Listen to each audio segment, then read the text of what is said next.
Alright, so now we're going to be talking about algorithms for subtraction. How we subtract and why we subtract that way, and what is actually happening when we do subtraction. The first algorithm we're going to talk about, and this is the one that pretty much everybody knows, it's the standard algorithm. It's kind of the way you've most likely learned in school to subtract. And there's kind of two variants of it, although they're basically the same. Subtract as you go, or you can borrow first.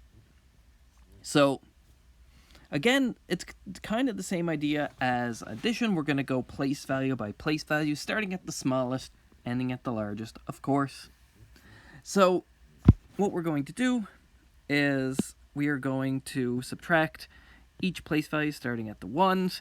If we don't have enough ones to take, we're going to borrow from the subsequent place. So here's an example, 234 minus 47. Here I have it written out in terms of blocks here, so 2 hundreds, 3 tens, 4 ones. You can think of this as the expanded form. So we need to subtract 4 tens and 7 ones, 47. So the first thing that I note is, hey, let's subtract our ones. I only have 4 ones. I need to subtract 7 ones. So I don't have enough ones to subtract. So what I'm going to do is I am going to take one of the tens in the next place and break that up into its constituents, 10 ones. So that's what I'm going to do, and that will give me enough ones. So let's do that. I'm going to take this guy here, and I'm going to break that up into 10 ones. So now let's update what I have. So I still have the same amount of things, they're just grouped differently. So I have 2 hundreds, but instead of saying I have 3 tens now, I have 2 tens. And how many ones do I have? Well, I have 14 ones. And note when I'm explaining this, this is very important as a little side note. The place values are important.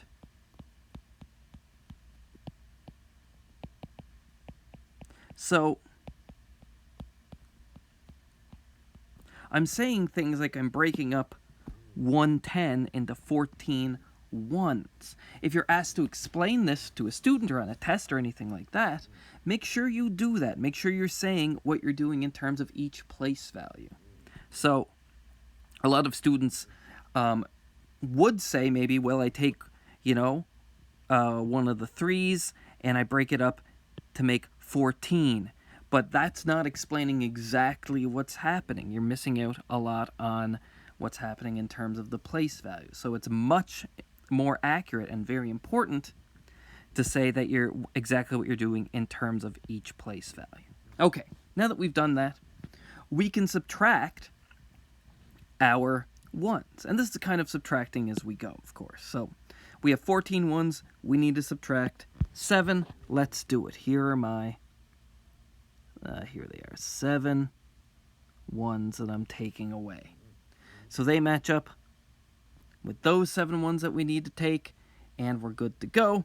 How many ones do we have left? Of course, 1, 2, 3, 4, 5, 6, 7. 14 minus 7 is 7.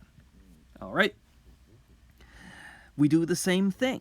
Well, the next place value over, we have 2 tens. We need to subtract 4 tens. We don't have enough. Let's borrow from the next place value over the 100. So we'll take this 100 and we'll break it up into 10 tens. So doing that, well, now we have 12 tens. Here they are. Here are the 12 tens. Remember, this 10 got broken up. Maybe I'll even put a line through it, or a couple of lines just to say we've used it already. Same with this guy. We've broken that up.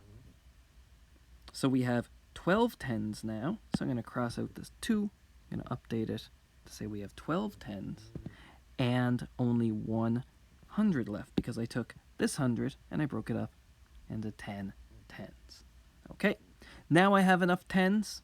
I can subtract my tens. I need to get rid of 4 of them. So there are the 4 I'm taking away, leaving me with, of course, 8 tens left. And we're done with our tens. Our hundreds, well, I have 100, and I'm not subtracting any, so I just have 100 left. Now, with borrowing first, the end thing you're going to write here is exactly the same. We're just going to do it in a different order. So rather than subtracting as we go, we're going to do all our borrowing right away. So let's do the same problem. When you're learning different ways of doing something, it's always a good idea, if you can, if it's showing kind of the same idea, or the appropriate ideas, it's good to do the same problem with the different ways so you can see what's happening. So I'm not going to draw the blocks. The block exchange is exactly the same. So let's just do it. 4 ones minus 7 ones I can't do. I'm going to borrow a 10. This becomes 2 tens and now 14 ones. I ask, can I subtract? I can in the ones place, so I'm good to go. So I'm done with the ones place. I will subtract them later. Now I'll do the tens place. I have 2. I need to subtract 4 tens. I can't. So I'm going to borrow from the hundreds place. I borrow 100, leaving me with 1, breaking that up into 10 tens, which gives me 12 tens in total. Can I now subtract? I can. 12 minus 4. I'm good. I have enough tens to subtract now. So that's done. And I don't need to subtract any hundreds, so I'm good that way. So now that I borrowed first, I can subtract. So we get 7, 8, 1. Just like before, the only difference is when you subtract. There's really no appreciable difference between these kind of two variants, except for the order that you do things in. Alright, so here's a subtraction problem. 3004 minus 289. Again, I'm sure near everybody watching this video can do this problem, but I want you to explain what's going on in terms of the borrowing. So do the subtraction normally, make sure you're getting the right answer. And once you have that happening, I want you to try and explain what's happening with your borrowing or your carrying to make sure you understand everything that's going on here. So pause the video now, try it yourself, see if you can explain what's going on in terms of the ones, tens, hundreds, and thousands place value. So pause the video now and give it a go. Okay, so I'm going to do this. I'm not going to draw blocks, but I am going to talk my way through it, just like I did in the previous example. So we have 4 ones, and we need to take away 9 ones. We don't have enough to do that, so we need some more ones up here. And we need to get it from the next place value. But oh no, there's no tens or no hundreds. The only thing we have are thousands. So what we're going to do is we're going to break up. I'll do it kind of the long way. So we're going to break up one of the thousands, leaving us with 2 thousands. Going to break up one of those thousands into 10 hundreds. And then we can take one of those hundreds, break it up, leaving us with 9 hundreds. And one of those hundreds can be broken up into 10 tens. And again, we need some ones, so we'll break up one of those tens, leaving us with 9 tens. We'll break that up into 10 ones. With the 4 ones we already have, now we have 14 ones. So we can either look at it like that, or some other people would say, well, we can break up the 1,000, the 3,000, we could break up one of those. I'll just write this down like this, and it's doing the same thing. We can break up 1,000, so we're leaving us with 2, into 9 hundreds, 9 tens, and 10 ones. So, and you can kind of see that 900, so it's 9 hundreds plus 9 tens plus 10 ones is indeed 1,000. So that's the other way of thinking how to break it up if you don't want to do it in a few steps like we did here. But either way is totally fine. And of course, once you're done with this, then we just subtract normally. 5, 1, 7, 2. And we're done. And again, I do want to emphasize the important bit with this. It's not the subtraction. We all know how to subtract. Remember, this course is about trying to figure out why we're doing things in the elementary and middle school curriculum. So the big thing is, why do we subtract like this? And what's going on in each step? What exactly does each number up here mean? So that's the whole idea. Again, when I was explaining it, and rewind the video if you need to, remember I was saying for each of these numbers, I was saying the place value associated to them. So I was breaking up 1,000, leaving us with 2,000s, into 10 hundreds. Breaking up one of those, leaving us with 900s, etc. So that's really important when you're asked to explain what's happening with subtraction using the standard algorithm. There's one more algorithm I want to talk about, and it's the same change algorithm. And it's a lot like the algorithm for addition when we were talking about same change. And let me do this by example. So imagine we had the following thing: 143 minus 99. I want you to pause that and see if you can figure out the answer. And you don't have to use the standard algorithm. If you could do it in your head, do it in your head, and see if you can get the answer. Okay, now that we're back, I think what most people have done, and when I'm asking students in class, they say the same thing. They don't do 143 minus 99 and then use the standard algorithm like that. What they do is they're like, well, this is the same thing as 144 minus 100. So the answer is 44. And so the trick here is, well, if I add the same thing to both parts of my subtraction, then it just makes my life easier. So if I have 143 plus 99, again, if I can get zeros down here, it's really easy to subtract zeros. So what do I have to add to the ones digit to make this a 0? And the answer is, of course, 1. And that has the nice property of making, in this case, the tens digit a 0 too, because 99 plus 1 is 100. But since I'm adding 1 to the bottom, in order to make the problem the same, I need to add 1 to the top. So this is the same problem. Or sorry, that should be a minus here. I wrote plus. This should be a minus. This is the exact same problem as 144 minus 100. Now it's really easy to subtract. That's 44. So the idea of the same change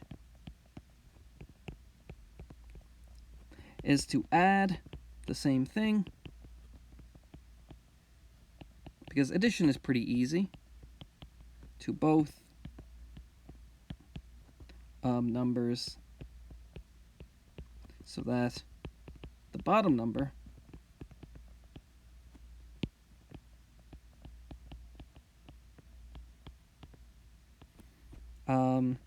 has as many zeros as possible. So that's the idea with the same change algorithm. But again, we do that mentally. And I know, I believe a few years ago in Eastern Europe, the same change algorithm for subtraction was how students learned to subtract rather than the standard algorithm we use.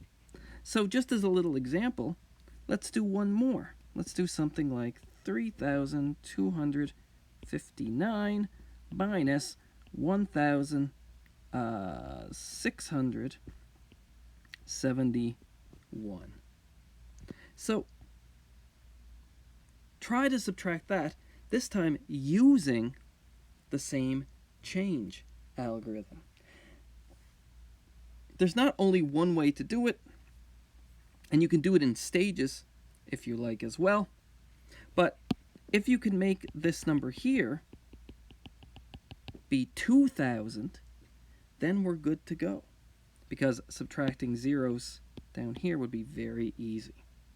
So pause this, and if you have to do it in stages, doing the ones first and then the tens and then the hundreds, go ahead and do it. That's how I'm going to do it. So I'll pause the video now, give it a go.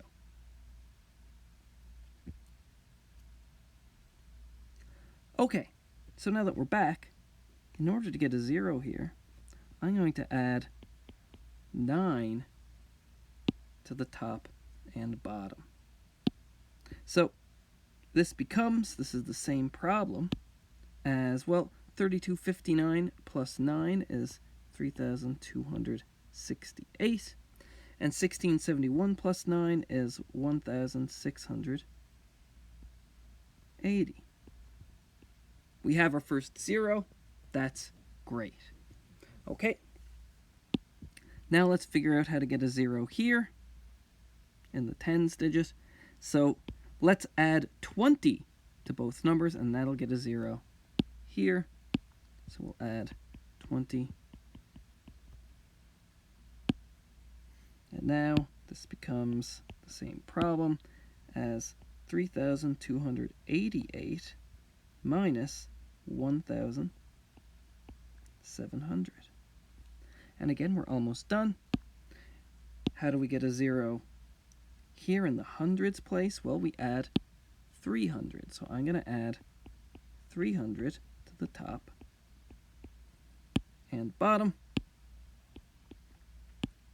And we get 3,588 minus 2,000. Now it's really easy. Well, this subtraction, of course, this is 8, 8, 5, and 1. So we didn't have to bother with the borrowing like we did up here. We just cleverly, not even that cleverly, it's kind of pretty straightforward to determine what you need to add to get a 0.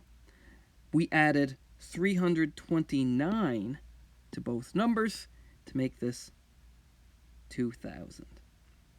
Now, I did this in stages, but it is possible for sure to add 359 right at the bat, if you could see that, to make this 2,000, and you would be good to go. So this is the same change algorithm. Note that there are some other algorithms out there. They're all kind of basically the same. There's not a huge amount of difference in them. If you look in the book, I believe they talk about partial differences. That's another algorithm. But for our purposes, just the standard algorithm and the same change algorithm are good ones to note. Alright, and just like addition, there's nothing particularly special about base 10. Remember, all the 10 says is that's the size of the groups that we make. So if we have to break something up or carry, it's just going to be in groups of 10. But if we're in, say, base 7 instead, well, our groups are in of size 7. So that's the only difference here. Let's do this little subtraction problem in base 7. So I have 2 1s, and I need to subtract 5 1s. Maybe we'll write this out. So these long pieces are of length 7. Remember that. That's important. So there's 4, 2, base 7. And we need to subtract 2, 5. And again, we don't have enough 1s. So we're going to break up one of these guys into not 10 1s, but 7 1s, because our long pieces, these guys are made up of 7 1s. So let's do it. So we break that up. 1, 2, 3, 4, 5, 6, 7. Now, how do we mark that down? So I think everybody's pretty clear. Well, we had 4 long pieces, or 4 sevens. We broke one up, now we have 3. Now we have 9 ones, but remember 9 in base 7 is written as 1, 2. We have 1, 7, 2 ones, like that. So maybe we'll make that clear here. This means 9.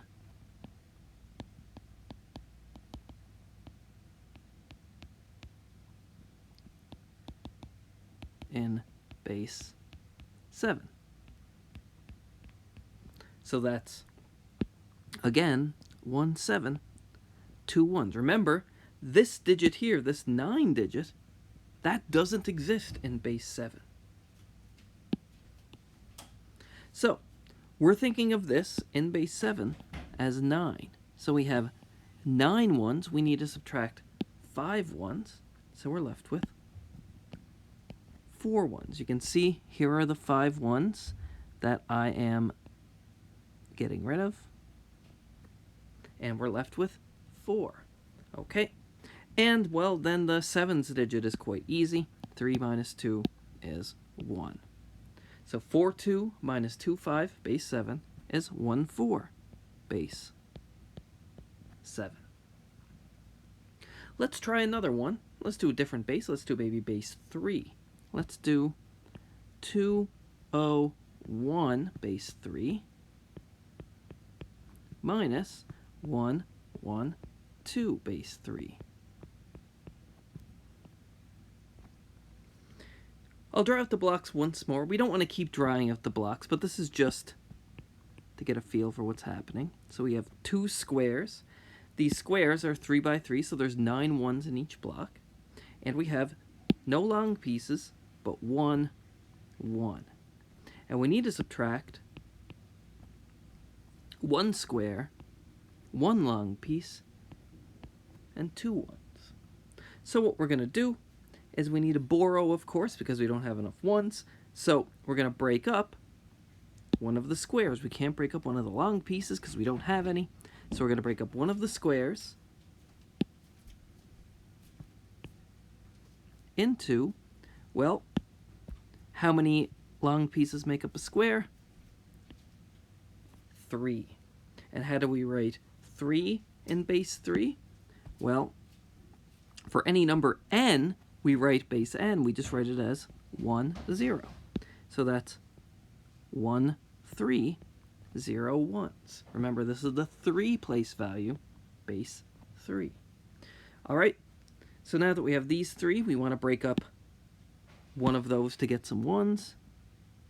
So we'll break that up, which gives us those 3 ones there. So how many ones do we have left? We have, or sorry, how many 3's do we have left? We have 2 3's left. And now we have 4 ones. 4 I'm writing like that. Base 3. 1, 3, 1, 1. So it's just like in base 10. You can see we just kind of add one of the thing that we've broken up. Up here in base 7, we had 1, 7, 2 ones, and we started with 2 ones. Here we have 1, 3, and 1, 1, because we started with 1, 1. All right, we did all of our borrowing now, so we're good to go. So let's subtract. 4 minus 2 is 2. So you can see here we're taking away these 2, and maybe I'll do that in black. And we have 2 left. 2 minus 1 is 1. Oh, and I should have said I didn't write this in, my mistake. We did have 2 squares. We broke 1 up, so we had 1 left. And so 1 minus 1 is 0.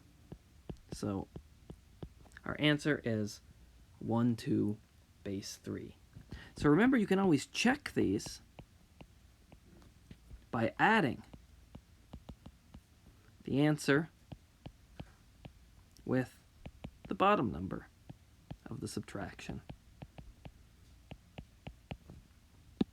So if I add 1, 2, base 3 to 1, 1, 2, base 3, I should get 2, 0, 1, base 3.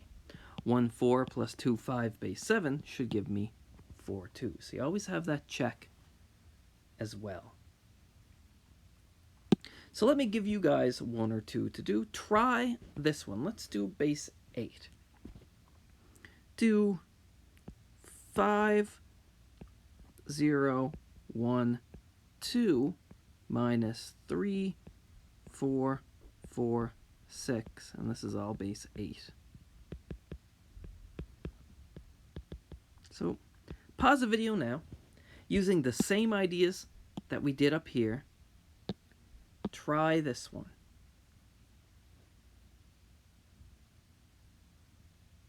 Alright, now that we're back, let's go ahead and do this. I'm not going to draw the blocks this time, but if you still need a little bit of guidance, it might be a good idea to draw the blocks if you're not sure what's happening.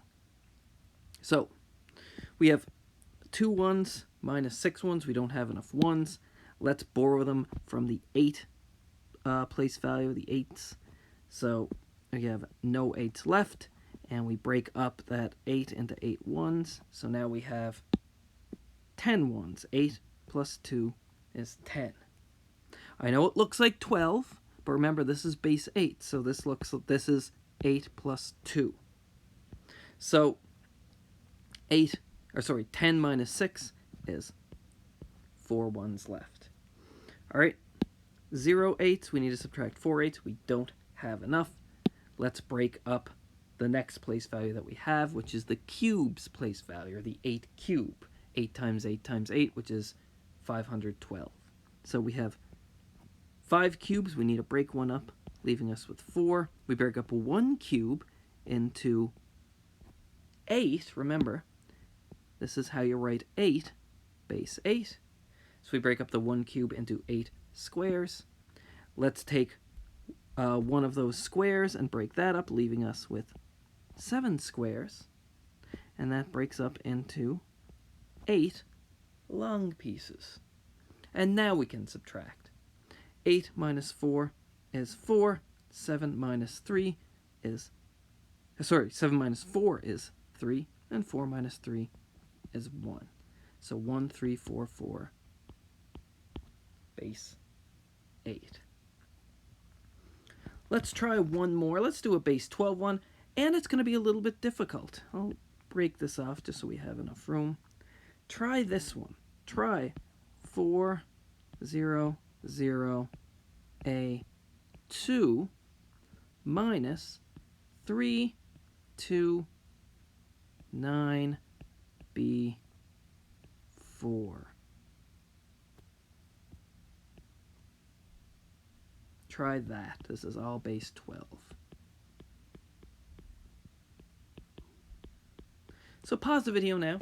Same ideas, but remember, and you have to go slow when you're starting this.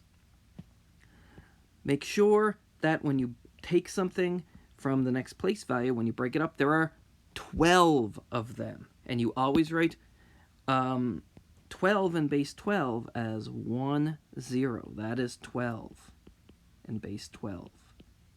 Because you have 1, 12, and 0, 1. So pause the video now and try that. Alright, let's go ahead and do this. We need some 1s. 2 minus 4. We need some 1s to subtract. Let's break up one of these guys. This is 10 12s. We're going to break that up, one of them, so that leaves us with 9 12 since we had 10. So now we have 12 more 1s. So we have 14 1s in total. 1 12 plus 2 1s is 14. 14 minus 4 is 10. How do we write 10 in base 12? We always write it as A. Okay. 9 minus B. Well, remember B stands for 11. We have 9 long pieces. We need to subtract 11. We need some more. Let's break up the next place value we have, which is this guy here, the 12 to the 4th place value. So let's go ahead. Let's break up one of those. So we're left with 3 into 12 of the next place value. Remember, 12 we write as 1, 0. Let's break up one of those to get some of the next place value. So we have 12. We'll break up one of those, leaving us with 11. Remember, we write 11 as B. It's always, remember, 1, 0. That always stands for whatever the base is. In this case, it's 12. If we break one up, you have to think, how many do we have left? 11. And then you have to think, well, if we're in base 12, how do we write 11? 11 is B. Okay, so we broke up one of those into 12 of the next place value. And finally, well, we break up one of those 12, leaving us with 11, just like before.